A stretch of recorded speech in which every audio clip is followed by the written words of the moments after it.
Nagbabalita ng tama, naglilingkod ng tama. Todo balita, Lunes hanggang Sabado, dito sa DWIZ-FM 89.3 News Radio Dagupan.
Isang bumabahang umagang ating pagbati. Good morning, good morning, good morning, good morning, good morning.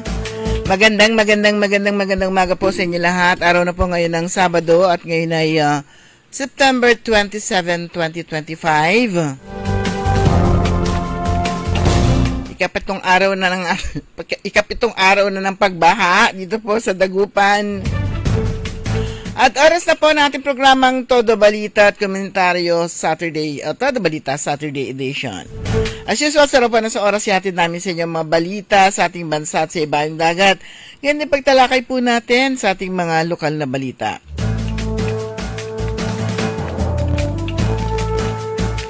Anyo po tagapagbalita ko po si Susan Valdez Yadaw, sa ngalan po ni Caron Liway Iparagire. Dumako na tayo sa ating mga headlines, sa ating balitang pambansa. DPWH pinabubuwag, papalitan ng bagong ahensya. PBBM wala raw pananagutan kahit pinirmahan ng 2025 budget ayon sa palasyo. Lacson huhubaran ng testigo ni Marcoleta. Sa ating balita sa ibayong dagat, mga kalyado ni Trump, kontrolado ang TikTok sa bagong US deal.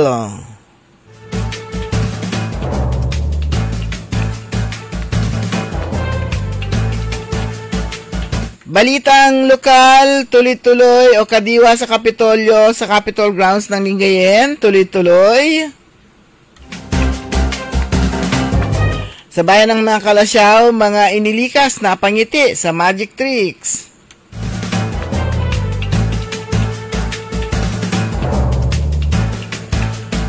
Kooperasyon, aktibong pag-aksyon ng mga punong barangay para mabawasan ang pagbaha.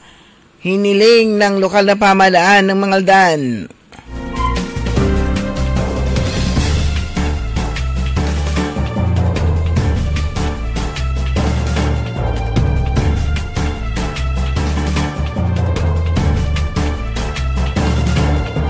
Sa ating balita sports, Commissioner Jai Reyes pinarusahan new AAP referee.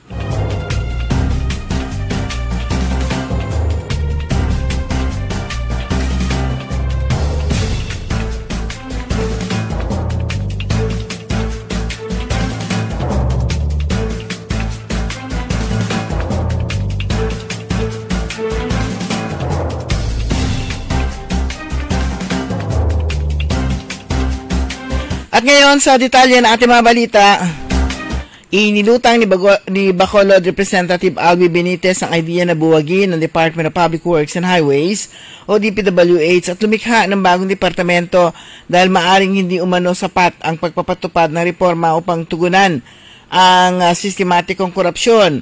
Sa isang pahayag, sinabi ni Benitez na dahil sa lawak ng korupsyon sa ahensya ay naging questionable ang pananatili ng DPWH. Iginitri ni Benitez ang pangangailangan na gumawa ng hakbang ang Kamara de Representantes upang mapigilan ng malawakang korupsyon sa DPWH. Ayon sa mambabatas, nasa Kongreso ang paggawa ng batas na may matalimang ngipin upang bumaon sa makakapal na balat ng mga sangkot sa sabuatan Kaya naging posible ang korupsyon, lalo na ngayong dumarami ang miyembro ng Senado at Kamara na nakakaladkad sa anomalya.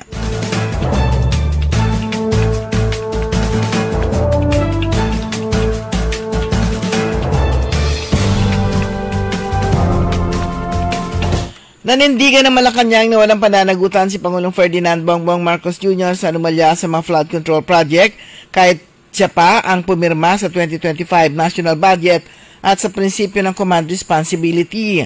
Ayon kay Palace Press Officer Attorney Claire Castro, dumaan sa masusing pag-aaral ng economic team ang Pangulo ang 2025 budget at mayroong mga navito batay na rin sa ginawang masusing pagbusisi sa pambansang budget. Sinabi pa ni Castro na nakakasigurang Pangulo na wala siyang kinalaman sa anomalya kaya malakas ang loob nito na magpaimbestiga.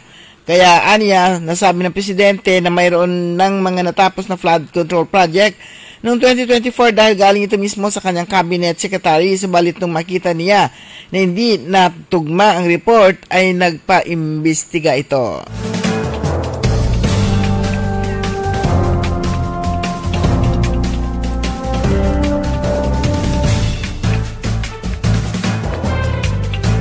Hiniling ng Department of Justice ng Blue Notice sa International Criminal Police Organization o Interpol laban kay Ako Bicol Party List Representative Elizalde Saldico. Inatasan ni Justice Secretary Jesus Crispin Rimulya ang aplikasyon ng notice sa lokal na tanggapan ng Interpol kasunod ng investigasyon ng Senate Blue Ribbon Committee at rekomendasyon ng National Bureau of Investigation na kasuhan si Ko. Ang Blue Notice ay abisong international para mangalap ng impormasyon kaugnay ng isang kasong kriminal. Hindi ito utos ng pag-aresto. Nirerekomenda ng NBI ang pagsasampa ng kaso kay Ko at ipapa dahil sa umano'y paglabag sa anti-graft law, indirect bribery at malversation of public funds.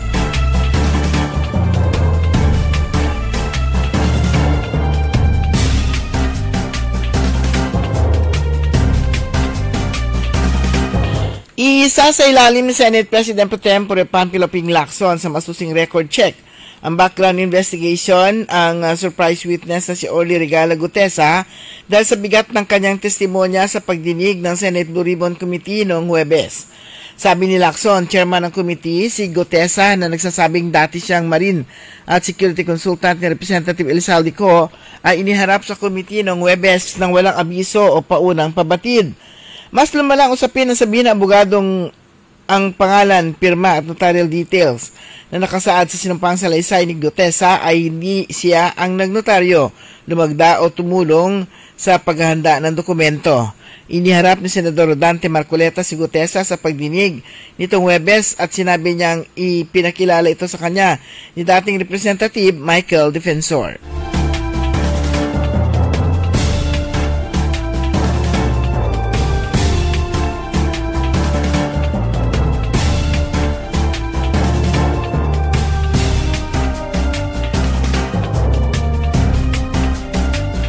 Naghain nitong Biyernes ang Commission on Audit ng 4 na fraud audit reports sa Independent Commission for Infrastructure kaugnay ng mga irregularidad sa 4 na flood control projects ng Department of Public Works and Highways, Bulacan 1st District Engineering Office na nakakahalaga ng mahigit 360 milyon. Batay sa investigasyon ng COA, isang proyekto ang hawak ng SYMS Construction Trading habang 3 naman ang nasa ilalim ng Top Notch Catalyst Builders Incorporated kasama kanilang joint venture partners. Lumitaw sa FARS na iisa o ang naging suliranin ng proyekto dahil itinuro ng mga kinatawan ng DPWH Bulacan First DEO ang mga lokasyong hindi tumutugma sa mga aprobadong site. Wala rin naipakitang sapat na papeles upang bigyang katuwiran ang paglilipat. At natuklasan pang meron ng naunang flood control structures na mismong mga lugar na sakop ng kontrata. Kabilang sa matinukoy na proyekto ang 92.8 million na flood control sa Pulilan na hawak ng SYMS Construction Trading, ang 69.4 million na riverbank protection sa Plaridel ng Top Notch Catalyst Builders at 2 slope protection projects sa Bukawi na kapwa nakakalaga ng tig 98.9 million na pinatupad ng joint ventures ng Top Notch kasama ang beam Team Development Specialist Incorporated at One Frame Construction Incorporated. Pinangalanan ng COA ang posibleng mananagot mula sa DPWH Bulacan First DEO, kabilang sina District Engineer Henry Alcantara, Assistant Engineer Bryce Erickson Hernandez, Planning and Design Section Chief Ernesto Galang, Maintenance Section o IC Chief Jaime Hernandez, Project Engineers Demuel Ephraim Roque, Giancarlo Rivera at Emelita Morales, gayon din sina Engineers John Michael Ramos, Jojo Maritayaw, John Michael Marcos, Claudine Magdalene Magsakay, Erica Justin Chico at Isaiah Lor Galang.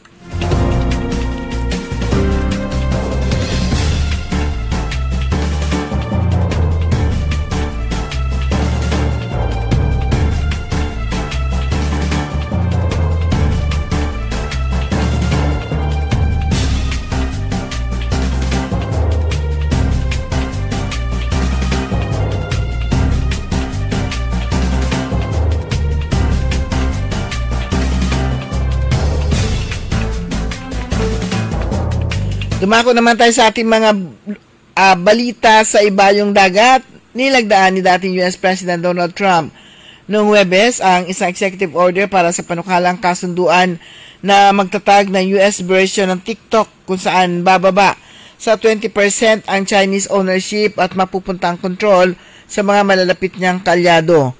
Kabilang sa mga investor dito ang Oracle founder na si Larry Ellison, tech investor Michael Dell, Media Module Rupert Murdoch, gayon din ang investment firm na sina Silver Lake Management at Andreessen Horowitz. Ayon kay Trump, sila ay highly sophisticated investors na namamahala sa app. Aniya, mananatiling bukas ang TikTok para sa 170 milyong American user habang masisiguro nila ang pambansang seguridad ng Amerika.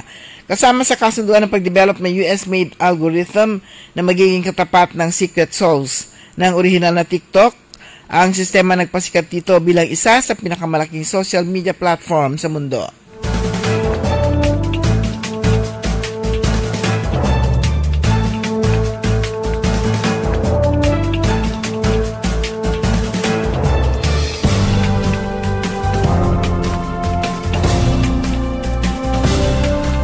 Samantala, umani ng batiko si New York Cardinal Timothy Dolan matapos niyang ikumpara ang napatay na conservative activist na si Charlie Kirk sa isang modern-day St. Paul. Ayon kay Dolan, dating arsobispo ng Milwaukee, si Kirk ay isang misyonero, ebanghilista at bayani na umano'y nagbigay inspirasyon sa mga kabataan bago siya pinaslang noong September 10 sa isang event sa Utah Valley University. Gayunman, maraming netizen ang kumundina sa kanyang pahayag at nanawagan pa ang ilan na muling pag-isipan ni Pope Leo the 14th ang posisyon ni Dolan sa simbahan. Bukod sa controversial na komento, muling lumutang ang issue sa liderato ni Dolan, kabilang ang umano'y pagtatakip sa mga kaso ng sexual abuse at paglipat ng $57 million pondo na sementeryo noong 2009 para mailayo sa posibleng kaso laban sa Archdiocese of Milwaukee.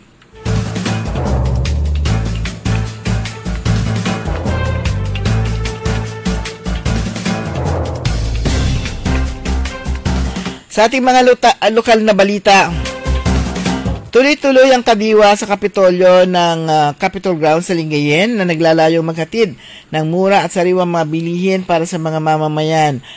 Nitong Huwebes, September 25, bukod sa mga produktong direkta mula sa mga magsasaka na binebenta tulad ng mga gulay, fresh milk, mga daing, delicacies, tulad ng mga banana chips, fresh milk, mga prutas at marami pang iba, agaw pansin ng 20 pesos kada kilo na bigas. Bilang tugon ng pamahalaan lokal ng lalawigan sa panguna ni Governor Ramon Gico III, sa programa ng Administrasyong Marcos, nasa 300 sako ng bigas ang ipinagbili sa pinakamurang halagang 20 pesos kada kilo para sa mga senior citizens, 4Ps, solo parents at saka mga PWDs. Bagamat maximum lang ang papayagang mabili ng bawat benepisyaryo, na hanggang 10 kilo lamang. Sa ngayon, umaabot na sa 21 na kalahok ang regular na nagtitinda sa kadiwa sa Kapitolyo tuwing ika-10th and 25th na petsa kada buwan.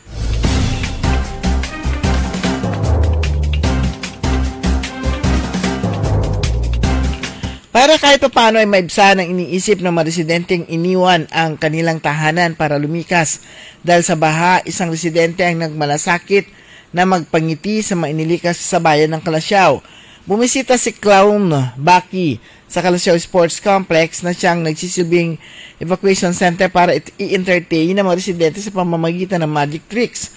Makikita sa malarawang nakatutok sa panonood at naaaliw ang mga residente sa kanilang nakikitang magic tricks.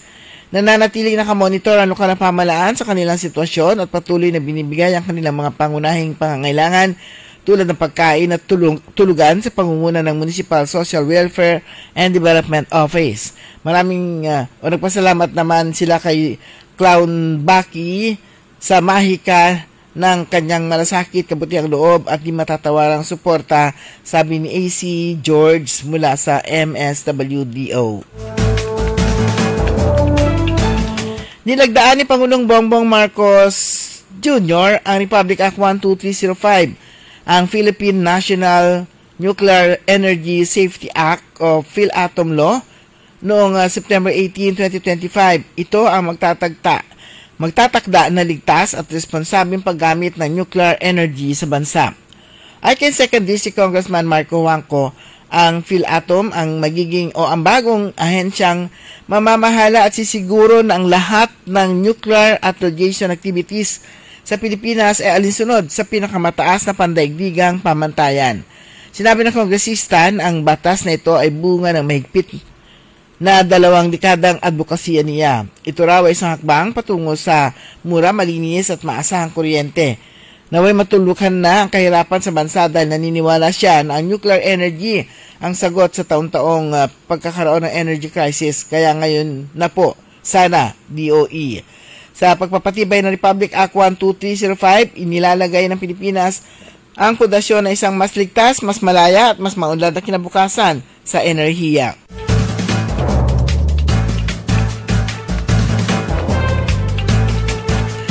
Pinulong nitong Huwebes, September 25 ni Mayor Bonafe Paraino ang mga punong barangay upang masusing paalalahanan na maging aktibo at maagap sa pagsusulong ng mga proyekto, programa at aktibidad para mapagandaan at maibsan kung hindi man tuluyang maiwasan ang matinding pagbaha sa kanilang mga lugar na nasasakupan. Inilatag ng mga kapitan ng mga problemang kinakaharap lalo na kapag sumasapit ang tag-ulan at bagyo na karamihan ay ugnay sa pangangailangan ng pagsasaayos ng manasirang kalsada at suliranin ukol sa drainage. Ugnay nito, inatasan ng alkalde ang mga punong barangay na magsumiti ng kanilang barangay resolution kung saan nakasaad ang ulat ng kanilang nasasakupan sa mga nagdaan at kasalukuyang habagat o bagyo upang mailapit sa pamahalang palalawigan ng Department of Public Works and Highways para sa agarang pagkukumpuni at rehabilitasyon.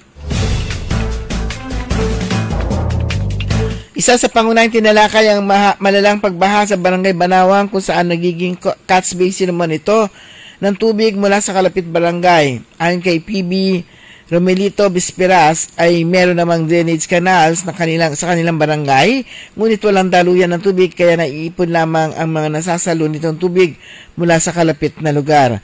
Ilan sa mungkahi ni Mayor Bona, katuwang si Municipal Administrator Attorney Teodoro Cerdan, Engineer Geneva Calaunan at Project Development Officer Alcir Romero ay ang mailapit ito sa pamahalang palalawigan at nasyonal para mapondohan ng higit na kailangan road widening kasama ang komprehensibo at functional drainage system.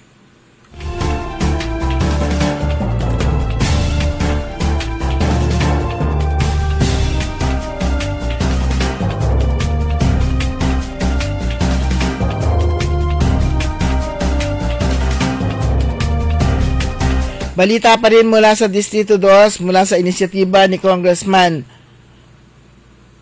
Marco Huangco, ginagawan daw niya ng solusyon ng mga problema sa distrito lalo-lalo na sa pagbaha at sa pamamagitan ng panawagan na magkaroon ng budget ng right-of-way. Naniniwala siya na kung wala ito, hindi mai-implement ng maayos sa mga proyekto.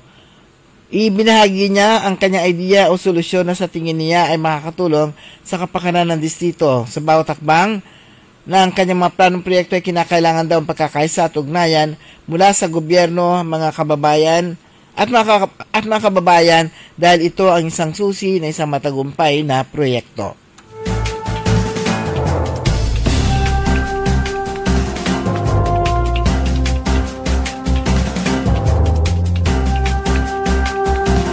Ang LGU Bayambang sa pamumuno ni Mayor Nina Jose Quiambao ay tinanghal ng DSWD Region 1 bilang regional winner sa DSWD Region 1 Search for Model LGU Implementing 4Ps para sa taong 2025. Ito ay bilang pagkilala sa mahusay na pamumuno, malikhaing estratehiya at makabuluhang kontribusyon sa pagtataguyod ng kapakanan ng mga 4Ps household beneficiaries. Sa pagkakapanalong ito, ang LGU Bayambang ang magiging opisyal na entry ng buong rehiyon 1 sa 4Ps Division ng pagkilala sa natatanging kontribusyon sa bayan.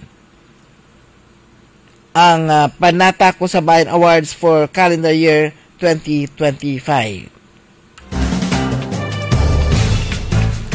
Sumayan niyo kabuuan ang ating newscast sa ating Todo Balita Saturday edition. Ang inyong tagapagbalita, ako po si Susan Valdez daw. Kantabay natin si Ka Edwin Inong. Oras po natin, ganap na alas 5:22. Ang balitang ito ay inihatid sa inyo ng Bingo Plus, International Series Philippine and Bingo Plus. Bingo sa saya plus sa panalo. Tickets available now at SM Tickets. Magandang araw po sa ating lahat, sa ating mga bisita. Inaanyayahan ko po kayo sa aming lungsod ng Alaminos para po mabisita at ma-experience ang ating mas pinagandang 100 Islands. Marami na pong pagbabago sa ating mga isla at sana makita namin kayo dito sa aming lungsod para po makapag-swimming, makapag-enjoy kasama ang inyong barkada at ang inyong pamilya. Tara na! Dito sa Alaminos City para sa ating 100 Islands. Ang patuloy na pagpapaganda sa 100 Islands National Park at lungsod ng Alaminos ay pinangungunahan ni Mayor Art Brian Celeste. High blood, salot, milyong-milyong katao na ang namamatay sanhi nito. Kaibigan, baka ikaw na ang susunod. At ni Mrs. Flor de Lisa Barbosa, ti Rosario, Santiago City. Agtawenak ti 63. Manungatawan nga aglutluto ako, tada karinderyat. Mariknak agpipikal. Ti imimak iso nga nanggagak ti radyo, dato'y agas nga pao di arko. Pinadas ko. Mayat-mat ti epekto na. Do'ti food supplement nga napadpadasa kon awan ti epekto na dato'y pao di arko idi nagtumarak manungal daw lang han nga agpipikal ti imakon awisen kay nga mangpadas tapno maikatmat dagita rikrik na inyo saksakitin nyo. Kaya kaibigan, buhay mo'y ingatan. Mag Aldrich Pau di Arco Herbal Capsule na para kalusugan mo ay garantisado. Narito na ang Filipino Mirror, ang unang tabloid sa negosyo. Nagtatampo ng mga eksklusibong balita at impormasyon ng pagtatagumpay sa negosyo. Ang tabloid na nagbibigay ng gabay at inspirasyon sa pag-unlad at pag-asenso. Filipino Mirror, naglalaman ng mga nagbabagang balita, napapanahong issue, may init na opinyon at komentaryo. Filipino Mirror, ang unang tabloid sa negosyo. Pinarangalan ng Gawad Tanglao bilang natatanging pahayagan sa 3 magkakasunod na taon at marami pang pagkilala. Kaya bumili na at magbasa ng Filipino Mirror ng umasenso sa pagnenegosyo.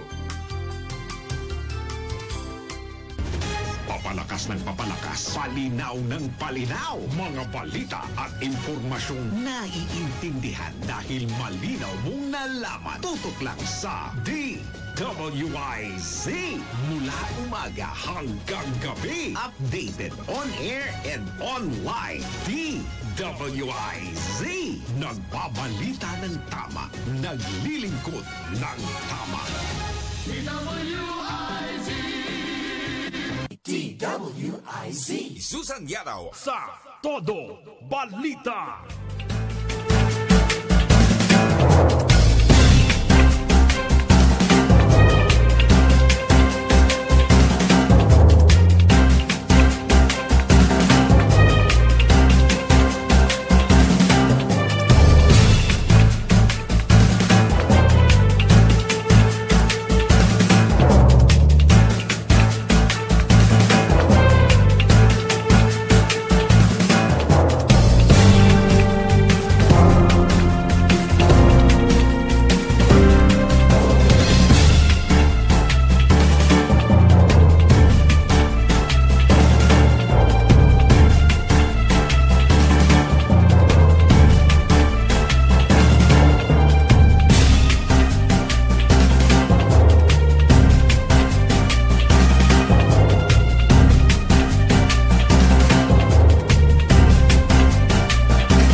Okay mga kaibigan, alas 5:28 na at welcome sa ikalawang bahagi po ng ating programang Todo Balita at Komentaryo.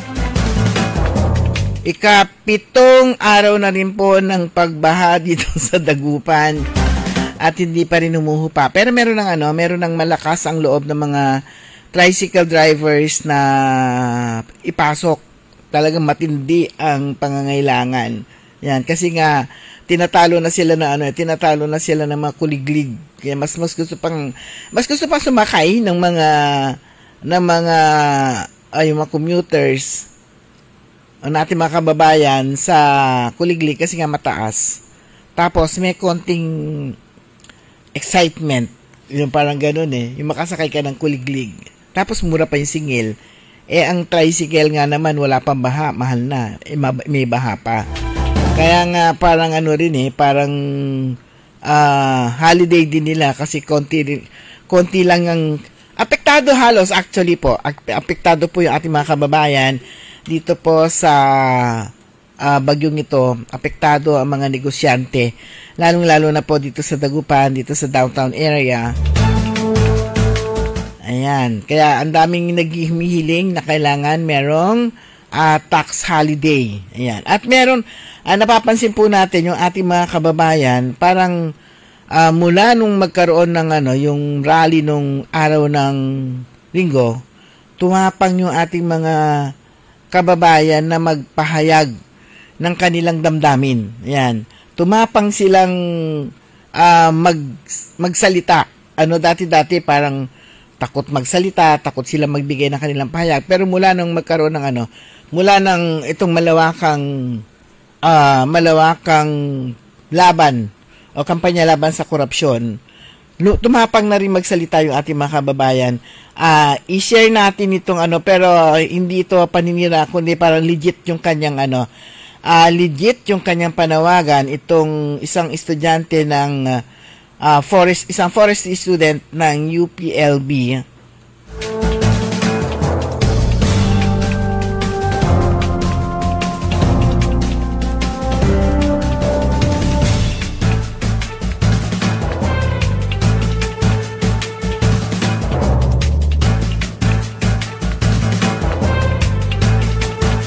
Actually, apektado rin yung mata ko. Luma na kasi yung salamin. Ayan, an open letter to Belen Fernandez and to her colleagues at LGU. So, hindi lang kay Mayor Belen, kundi pati sa kanyang mga kasamahan sa LGU.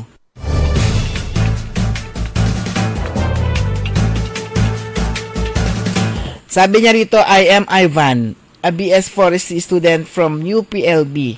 Sana nakikilala niyo pa ako. Ayan, baka nagbit na sila. Ang pagbaha sa Dagupan, all caps ito ang pagbaha sa Dagupan ay mas lalong lumalala kada taon, which is true. Hindi ibig sabihin na pinataasan ninyo ang kalsada ay okay na at hindi nababaha. Ito pa ang nakakagigil. Taka muna. Ito pa ang nakakagigil. Parang ginagawa niyong tanga ang mga Dagupenyo by, number 1, elevating roads, tapos ipapataas nyo rin ang drainage system. Ang tanga lang. Number 2, pagpo-post na tumutulong kayo sa mga apektado ng baha na Band-Aid solution lang. Band-Aid solution lang din. Yung faces nila. FT Band-aid solution din lang. Trapo daw ang dating. Ayun. Number 3, pagpapaniwala sa tao na normal ito sa Dagupan City by calling it as a cat's basin. Ayun, yung kasi una niyang, yung number 1 na sinabi niya na cat's basin ito, kaya tuloy naging parang byword. Ang cat's basin kasi ang Dagupan. So, yun. Tapos, pang-4, walang kwentang pagbisita sa mga apektado ng baha kasi wala namang solusyon na ginagawa. Yun, meron kasing nilalabas, tinalaw natin, umiikot tayo sa baha, tinitignan natin kung gaano kalalim, which is true naman. Lagi namang gano'n ang ginagawa kapag ka bumabaha, umiikot sa baha. Meron siya dito, all caps ulit, engineer-based solutions are all band-aid solutions if the environmental experts will not be included. Ayun. Concern niya yun kasi nga nasa, forestry student siya. Sabi niya, hindi nyo pa sinasama sa mga ganitong usapin ang DNR, Senro, na para bang wala silang alam sa mga, number 1, watershed management. Since outlet ang Dagupan, we should be included. Number 2, afforestation and reforestation, dump site issues. Number 3, urban forestry, mga all caps to urban forestry planning, the whole city itself. Sabi niya, napakalaga naman ito for flood control projects which are nature-based solutions. So, bilang manggugupat ng bayan, sabi niya, panawagan namin ang magkaroon ng tama at agarang solusyon sa mga nangyayari ngayon. Dapat imbestigahan ang flood control projects dyan sa Dagupan. Hindi man ako apektado, pero apektado ang syudad kung saan ako lumaki. Sana, kapag nag-point out kayo ng mga rason tungkol sa lumalalang baha, ay sana may kibat din itong konkretong solusyon. Balon Dagupan equals lubog Dagupan. Kwento. Kanampagin ng City Hall ng dahil dito. Also, yung mga nakaupo sa SK, ano na mga kabataan, all caps ulit, pangangalagaan nyo pa ba ang koneksyon nyo kaysa sa kalagayan ng taong bayan? Nahalal pa kayo kung hindi rin kayo boboses? Makialam, makisangkot, bumoses para sa ating bayan. Ivan G. Pedroso, buong buo yung kanyang pangalan, pati kanyang middle initial. So, hindi ito fake account, tunay na tao, kasi nagpakilala siya. Ayan, Ivan G. Pedroso. O, diba? Tama rin naman, Kasi, yung, pati mga kabataan, sabi, ano na nga ba ginagawa nyo? Kasi nga, marami nagtataka, sa ibang bayan, mga kabataan, sila yung nangunguna sa patuloy mga rally. Sila yung nangunguna na maririnig mo mga estudyante. Sila yung maingay na ipinaglalaban. Meron sila yung kanilang mga ideology. Ayan, di ba? Yung kanilang mga bata pa yan hindi pa polluted, hindi pa corrupt yung kanilang kaisipan. Kaya galit sila sa mga corrupt. Ayan, ito kanyang panawagan. Nakaupo sa SK, na mga kabataan, pangangalagaan nyo ba ang koneksyon ninyo kaysa kalagayan ng taong bayan? Ibig sabihin koneksyon ninyo. Saan ang koneksyon nila? Takot sila, parang ganun, parang takot. Nahalal pa kayo kung di rin lang kayo boboses, makisangkot, bumoses para sa bayan. Hindi naman sila, nagbabasketball naman sila. Nagbabasketball. Ang SK ngayon, pag sinabi mo SK basketball. Pero may punto, itong legit yung kanyang punto, yung gusto niya, bakit nga naman, sabi niya, engineer-based solutions are all band-aid solutions if environmental experts will not be included. Lalong-lalo na isinama ni Mayor Belen sa kanyang mga rasones, yung climate change. Alam naman, yung climate change, isa sa nakikita nilang nakikitang paraan yung pagtatanim ng puno. Kasi nga climate change, minute, dahil nga sa pinapuputol na nila yung mga puno, kaya ang init-init na ng panahon. Kaya kailangan talaga magtanim ng puno. Ayan. So, yung pagtatanim ng puno at Kahit din sa atin, yung mga mangrove, nawala na nga, di ba? Nawala yung mga mangrove kasi nawala na yung mga fish pond. Marami nang nawala, marami mga tinabunan dahil nga sa development. Although, hindi naman sila mapipigilan dahil yung lupa, pag-aari nila.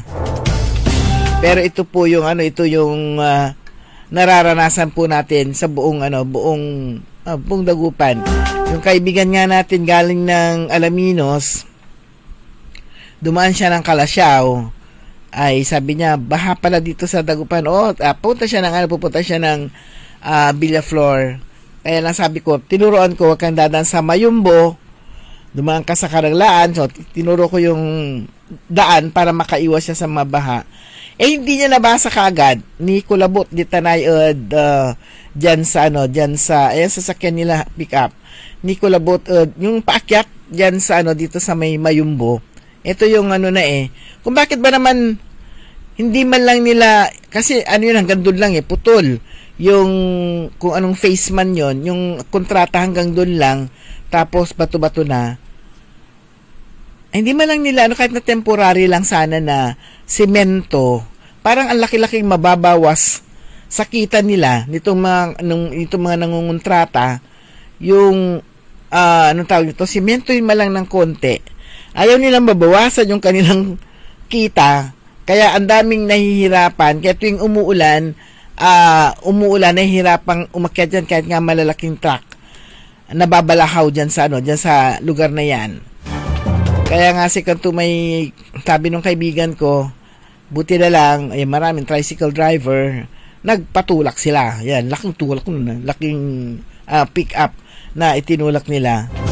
Pagdating niya ng sabi niya, ko lang nabasa. Late na daw niya nabasa yung aking warning, yung aking advisory na wag dumaan doon sa area na yon.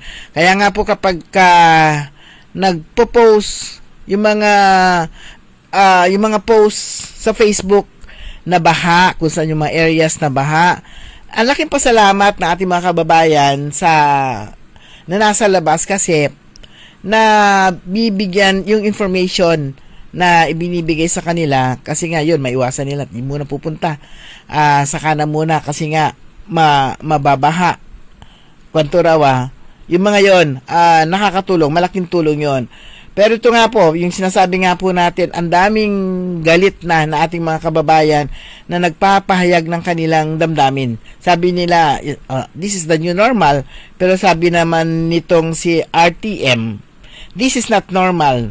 Now, the water is waist deep. Walang malabasan ng tubig. Ayan, sa Rizal Extension, Pugot Chico, Dagupan City. Hindi raw normal yon. Hindi siya normal. Ayan, meron ding yung sinasabi nga kasi na taon buhat daw ng magkaisip si Mayor Belen, bumabaha na sa Dagupan. Bumabaha pero hindi ganito kalala. Ayan, lumala. Ayan, kung kailan merong flood control projects, yun nga, di ba, kaya nga flood control projects, pipigilan mo yung flood. Yan, proyekto para mapigilan ang pagbaha. Pero mas lalong lumalala ang pagbaha dito po sa Dagupan. Kaya nga yung mga netizens, mapapakinggan mo yung makikita mo yung sama ng loob nila kapag dapat imbestigahan din ng Dagupan kasi taon-taon daw babaha. Ano ba yan? Pinataasan na baha. Itong pinataasan na baha na to, hindi ko makalimutan talaga si Engineer Jan Celeste. Lagi niya sinasabi nun, hindi solusyon yung pagtataas ng baha. Ay, pagtataas ng kalsada kasi mas lalong tataas ang baha, which is true. Mas lalong tataas ang baha. Tumaas nga yung baha. Kasi nga, mas mataas na yung kalsada, di na pumasok si baha, di mas mataas nga si baha. Ayun, dapat, sabi niya, tumaas daw yung baha. Dapat pag-aralan mabuti kung ano mga eksperto, hindi yung kayo-kayo lang. OMG, kawawa Dagupeño. Baka naman dyan. Nakakasawa na baha palagi, walang pasok, lugi ng mga negosyo, tuloy pa rental ng pwesto, lugi na negosyo. Sabi, negosyante siguro to. Yan. Kaya nga po, kaso pandemic. Pandemic ng si Brian ang mayor. Siyempre, unahin ang buhay ng mga Dagupenyo. Pag ibang mayor yon, ewan na lang kung ano nangyari sa Dagupan people. Pero in fairness po nung pandemic, di ba bumagyo? Parang bumagyo din, umulan din, bumaha din. Pero 2 oras lang. Kasi nga, yun talaga yung pag-upo niya kung paano puksain itong pagbaha. Ito yung kanyang ginawa. Kung paano pinag-aralan talaga. Kaya walang baha noon di ba? Kung magugunita po ninyo, kailan yung last na pagbaha? 3 years na during Mayor Brian, walang baha. Walang baha noon. Meron nga lang pandemic, pero yun, pandemic sa buong mundo, hindi lang dito sa Dagupan City. Pero ngayon, nagawaran din siya ng pinakamahusay na pag-address nga dito sa COVID-19 sa Pilipinas. Actually, ginaya po yung mga ginagawa niya. Talagang umaksyon siya. Pero yung infrastructure, walang nagawa. Pero yun nga, hindi bumaha kasi bumili sila ng, hindi ko alam yung pangalan ng makina na yun. Sinungsong yung mga yung mga drainage. Kaya wala pong baha nung panahon na si Mayor Brian po yung nakaupo. Tapos, ayun. Yung drainage na yan, kasi tuloy-tuloy. Yung ating mga kababayan kasi, basurahan, ginagawa nilang basurahan ang kanal. Makikita mo sila nagwawalis, diretso dun sa butas. At saka, syempre, kapag bumaha, kuminsan, kahit na hindi mo ilagay sa butas, pupunta sa butas. So, kailangan talaga continuous na paglilinis. Yung katulad ng pinaliwanag ni kahapon, ni Attorney Alvin, makikita mo ang ganda ng kanyang paliwanag naman doon sa yung bunganga ng ilog para makalabas yung tubig. Actually, sabi nga, hindi, katulad nga po ng pinapaliwanag din po ni Vice Governor, yung gagawing pagdedredge sa mga river system, pag-rehab sa mga ilog natin, isa lang ito sa mga modalities ng pag-solve o pag-address sa pagbaha. Hindi yun 100% na mawawalan na ng hindi na babaha sa lalawigan. Pero isa lang yun sa mga modalities, isa lang yun sa mga gagawin para mabawasan nga yung pagbaha. Marami pa yan. Katulad nga po ng inisa-isa din ni Mayor Belen, kung ano yung mga sanhi ng pagbasa, Cat's Basin, yung mga estero, yung mga ilog, mga tributaries. So yun yung mga although meron yun, inilatag yung mga problema, ano yung solusyon. So wala kasing nakitang solusyon, so bawat isa dapat merong, pag sinabing pag sinabing Cat's Basin, ito yung problema. So ano yung dapat gawin? Ano yung na-determine nalaman na kung ano yung mga problema, ano yung mga causes ng pagbaha, pero ano yung solusyon? Parang ganun Ano yung solusyon sa bawat nakita nilang problema? Katulad yung climate change. Sabi nga tama rin naman si Ivan. Sabi ni Ivan, isama ninyo yung mga experts sa environment. Parang ganon. Ano pa ba yung mga sinabi niya? Marami rin yun maraming mga 6 lahat yata yun. Climate change, Cat's Basin, mga ilog, ano pa ba yung mga sinabi ni Mayor Don? Pag maalala natin ulit. O matrace natin kasi oras po natin. Kahapon ba yon? Nagkaroon ulit ng special session siguro kasi nga, may pasok naman, di ba? O nag-session ang Dagupan City at, ayun, calamity ulit. Yan, calamity, pag-usapan po natin yan. Yung state of calamity sa Dagupan City, pinasa nila. Tingnan natin kung pinasa. Hindi ko mahanap yun, yung may nag-forward sa atin kung naipasa na o hindi. Itong state of calamity. Oras po natin mga kaibigan. Ganap na alas 5:46. Makisali sa mainit na talakayan sa Karambola. Live na napapanood ang Karambola via DWIZ 882 Facebook page. Maaari ninyong ipadala ang inyong mga komento o opinion sa aming mga text line 0908-136-6060 o tumawag sa aming hotline 470-1750-54. Karambola Nationwide. time. It is now 5:46. That time check was brought to you by ACS Manufacturing Corporation, ISO certified world-class quality. ACS. Kaya sabay natin paghandaan ang kinabukasan. Sa Fortune Life, maaasahan mo tapat ako sa aking pangako. Para sa compulsory insurance coverage for agency-hired migrant workers, Fortune Life Insurance, securing your tomorrow today. High blood, salot, milyong-milyong katao na ang namamatay sanhi nito. Kaibigan, baka ikaw na ang susunod. At ni Mrs. Flordelisa Barbosa, ti Rosario, Santiago City.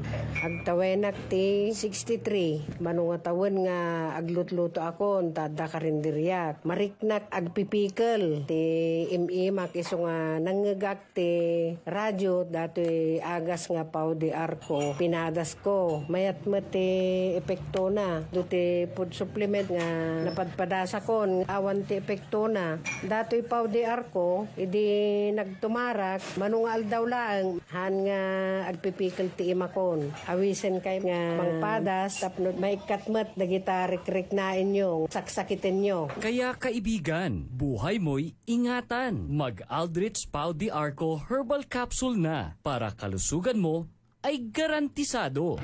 Narito na ang Filipino Mirror, ang unang tabloid sa negosyo. Nagtatampok ng mga eksklusibong balita at impormasyon ng pagtatagumpay sa negosyo. Ang tabloid na nagbibigay ng gabay at inspirasyon sa pag-unlad at pag-asenso. Filipino Mirror, naglalaman ng mga nagbabagang balita, napapanahong issue, may init na opinyon at komentaryo. Filipino Mirror, ang unang tabloid sa negosyo. Pinarangalan ng Gawad Tanglaw bilang natatanging pahayagan sa 3 magkakasunod na taon at marami pang pagkilala. Kaya bumili na at magbasa ng Filipino Mirror ng umasenso sa pagnenegosyo. DWIZ!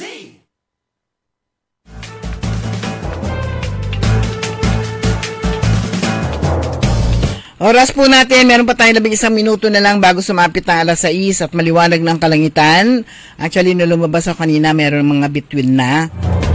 At abangan ninyo, magkakaroon na ng relief. Sana all. Ayan, sana all. Sana all nga naman. Kasi naman lahat nababaha, di ba? Para sana hindi yung pinipili lang yung binibigyan. Kung mahirap, kung takot silang madoble-doble, ihatid na lang sa mga bawat bahay, kwantura. Di ba? Pero abangan ninyo kasi deklara na ng state of calamity kasi nagkaroon ng special session. Di ko talaga mahanap yung pero pagka ganyan naman, kasi sila rin lang naman, majority, mabilis lang naman pumasayan. At wala namang pumipigil kapag dinideklara ang state of calamity kasi calamity naman talaga. Calamity naman talaga, Obviously, Diyos ko dahil, di ka nga makapasok. Talagang ang dami-daming mga napipirwisyong mga negosyante. Sana mas malaki yung yung tawag nito, yung relief para doon sa mga apektado, ganon. Parang kami dito. Sana naman makatikim din naman kami ng 2 kilong bigas, 2 sardinas, 2 ba? 5? Hindi ko nga alam, hindi ko nga nakikita pati itsura ng na yan, ng relief na yan. O 5 sardinas, 5 noodles, kape, o di ba? Rin yun relief nga pang isang araw. Sana kwentahin nila yung kung ilang araw ang baha. Halimbawa, 7 araw. O 7 araw din sana na relief. Yan yung pang good for 7 days. Hindi yung good for 1 cook lang. O 1 cooking lang. O kaya, samahan na rin kaya ng manok. Huwag naman pa ng sardinas. Ano ba yan? Basta relief, sardinas. Sana naman kahit man lang sana mamalengke, magpakatay ng karne. Ganito 1 kilong karne, 350 yon. O tapos 2 kilo ng bigas, 50 lang yung 450 lang, di ba? O yung 50, yun na yung plastic. Mahal na nun, ano. Meron na silang ano nun, may kita na sila nun. Meron na silang patong nun. Ay, huwag yung pagkakitain yung ano, yung relief ha. Mamaya, yan ang maharapan na naman. Yan ang maharap. Isa rin yan sa mga ano eh.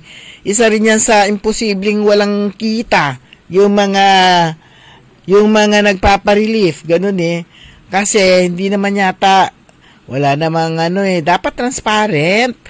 O ipakita kung eto.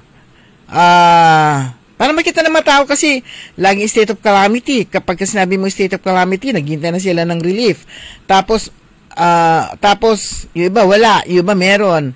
Masaya na makatanggap na limang sardinas, 5 noodles, kape. Naisip ko lang kasi hindi ko na alam kung ano laman. Tsaka siguro maganda na kung may 5 kilong bigas, ayun. Tapos sana ilabas naman nila dun sa ano, maging transparent naman. 100,000 ba? 20,000 families receive food packs amounting to blah blah blah. At least may makita man lang. Pero imposibleng ano. Kaya lahat na lang kasi sa gobyerno, lahat na lang pinapatungan. Iba kasi yung government price na tinatawag nila. Bakit may government price? Mas mataas. Dapat yung talaga ayusin eh. COA yan ang ano eh. COA ang isa sa mga ano eh. Isa sa mga dapat ding sisihin. Bakit pinapayagan yung merong government price? Binibigyan nila ng allowance. Yung para sa under the table. Okay. Yung pong activity sa Lunes, dyan sa bayan ng Calasiao, yung saysay na Calasiao, ay by the way, sa Calasiao, yun, yung pagbaha, meron yata natibag na dike, pero merong libreng sasakyan na ino-offer ang Calasiao para sa kanilang mga kababayan. Pero ito activity sa Lunes, 29, saysay na Calasiao, stage play, kasabay ng pagkatapos, yung saysay na Calasiao stage play, may bayad yun. May ticket. At kasunod nun, yung Faces of Calasiao, libre na yon. Pero, na-postpone yun dahil nga po sa, yun, dahil sa masamang panahon, okay naman yung panahon eh. Yun nga lang, yung dulap, baha. Nailipat yun sa October 8, 2025, alas 9 ng umaga, dun din, sa Calasiao Sports Complex. Ayan, sa Calasiao Sports Complex. Sa Isay na Calasiao. Yan. Daming mga activities na postpone nga dahil nga dito po sa hindi magandang panahon. Maging itong activity ni Congressman Cojuangco. Ay, hindi naman pala sa kanya. Yung tungkol sa nuclear energy rin, na postpone din. At kahapon, nagkaroon ng libreng veterinary services para sa mga fur babies at sa hatid ng Provincial Veterinary Clinic. Kahapon yon sa Capitol Complex, Lingayen. Ang mga serbisyong inoffer ay anti-rabies vaccination, castration and spaying, deworming, vitamin supplementation, and consultation. Kaya yun, dinala yung kanilang mga alagang aso't pusa hanggang alas 5 kahapon yon. Yun.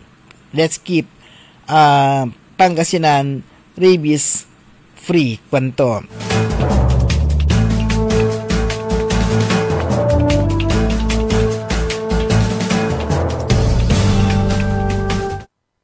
Okay mga kaibigan, good morning kina Ate Aurea Arias de Guzman. Kumusta na po kayo dyan? Siyempre, alam ko na yung sagot nyo, dala po loob na abong nyo. Kakambal nyo na yung sa mga island barangay, kawawa rin po yung ating mga kababayan sa mga island barangays.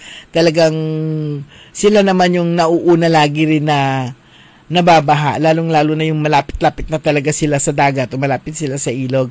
Oscar Dolormente, good morning din. Roberto Mimer, si Ernesto Mosada, si Tita Ani Dawana, good morning. Laging patuloy pa rin nga kasubaybay sa atin. Si Grace. Baka mamaya, hindi pa kasi ako nakabili ng paglalagyan. Paano kung makasaliw? Ayan eh. 1 week adulap. Di ko makaloob. Hindi ko alam kung nagbubukas yung mga pwesto dito sa ano. Kahit yung nagbubukas ba yung mga pwesto dyan sa baba, yung mga nagtitinda ng, bukas din, kahit dalap. O yun, yung mga nagtitinda ng mga plastic, bukas din. Ang may bumibili naman. Wala daw. Nagbubukas sila, baka sakaling may bumili. Yan. Pati yung mga nagtitinda, yung mga trabahador, papasok din. Siyempre, paano sila susweldo kung hindi sila papasok. Kaya nga yung po ating mga negosyante, lugi. Yan. Ang daming perwisyo ng baha. Kaya nga po nung lumabas yung anong tawag ito, sumabog yung corruption issue, ang daming galit. Kasi nga naman, araw-araw nga naman silang lalo-lalo na iba, yung iba, pag nakita nilang ambilong laytawon, yung kanilang magamit, itagay-dala, tataas na nila. Pero actually ako, meron akong napakinggan kahapon na nagsalita. Hindi ito galing sa tubig ulan, galing ito sa dam. Kwanto. Galing ito sa binga, tsaka daw sa na yung tubig ngayon na nararanasan galing sa dam. Mali po yun. Kasi, kami, dyan sa Tambak noon, konting ulan lang, baha. Yan sa dito sa Eastern Barangay, yan, sigurado yung aking mga kabarangay dyan, yung aking mga kababayan dyan, mag-a-agree sila. Konting ulan lang nun, dulap dita na lanang. Yung nakita kong picture ng Bakayaw Sur na hanggang dibdib yung tubig nila kaskasa nila. Imagine ko saan yung bag niya, saan nilagay. Talagang tumatawid sila, nakahawak sila sa sa lubid na malaki. Ganun sa amin noon, hindi ka makalabas. Kaya nga noon, kapag alam kong uulan na, babagyo, naka-ready na yung mga damit ko. Naka-ready na kung sakaling may stranded ako, hindi na ako makauwi. Ganon, always ready ako noon. Yung damit ko, baka hindi ako makauwi. May baon na akong damit. Para kung may stranded man ako, hindi na ako uwi kasi hanggang leeg yung dadaanan mong tubig. Noon yun. Pero nung napansin ko lang, siguro lang, palagay ko lang, kasi nung meron na yung San Roque Dam, na sinasalo lahat ng tubig na nanggagaling ng Binga at saka ng Ambuklaw, hindi na binabaha dyan sa Eastern Barangay. Pero dito, bumabaha. Ewan ko saan galing tubig dito. Oo, lumipat dito yung tubig. Ayan. Umalis nga sa bahay, sa workplace naman dumating. Ay, umalis sa barangay, lumipat naman dito. O parang yung dati rin dyan, di ba? Nung bumabaha dyan sa traffic area, itinaasan nyo ng super taas. O diba, di na sila binabaha. Lumipat naman dito. Tapos, umalis, stationary. Diyos ko, ngayon lang nangyayari ito na ang baha, umaabot siya ng 12 days, 42 weeks, ganun. Pero pinakamahaba nung sabi ko nga, mga 6 years ago, 7 years ago, umabot siya ng 9 days noon. Yan. Ang tubig nun sa Arellano, doon sa area na yon ang tubig. Wala rito. Kasi dito itinas na dito. Ayan. Hindi bumaba dito sa area na to. Pag nakalampas ka na doon sa bandang sanitary, yan, sa bandang sanitary, Janas, Cantura. Pag nakalampas ka na ng sanitary, wala na. Hindi na dalap. Kapuloy dalap. Oh, Nathan. Kapuloy dalap di man. Wadjala. O diba, sabi ko, bangan nyo na lang po mga kababayan yung relief, yung ayuda. Yan ay susunod. Pero sabi nga natin, sana wag naman yung relief na good for 1 day lang. Kung gaano katagal yung bagyo, yung baha, ganun din naman sana karami yung kanilang ibigay. Sana ibigay nyo na lahat. Wag na kayong magtira. Kung magkano yung amount na inalat para sa relief, okay sabihin, sa magagamitin yung pera para sa relief, yung pag naglalabas ng calamity fund. Yan yung tinatanong na matagal na ni Councilor Dada Saan ba ginagamit yung pera sa calamity fund? Yan yung hinintay niya. Yung last na napakinggan natin, inihiling niya na saan napunta. transparency, accountability. Wala pa rin siyang, sabi niya, sa SONA daw, isasabihin ko saan napunta. Calamity na naman, o di dalawang calamity na ngayon ang papaano sa kanya, ang hihilingin na madali naman kung saan napunta yun. Kwentahin lang nila, di ba? Meron namang accountant, meron namang hindi naman humahawak ng pera si Mayor. Siyempre, kung sino yung gumastos, ang dali naman niyang, kung walang tinatago, madali naman yan sabihin o ilabas kung saan napunta yung pera ng calamity. Okay? Pero mga kaibigan, araw po ngayon ng Sabado, yan, maglalaba si maganda ng panahon, at magluluto, maglilinis, as usual, mga ginagawa po. Pero itong linggong ito, yung mga dating labas na labas, hindi nakalabas, lagi lang sa bahay.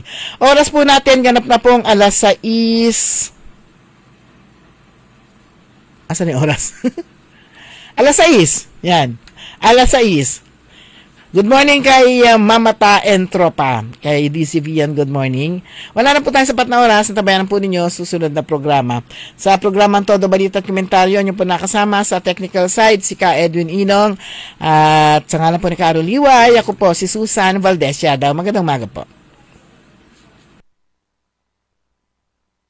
Hatid sa inyo ng Bingo Plus, International Series Philippine and Bingo Plus. Bingo sa saya plus sa panalo.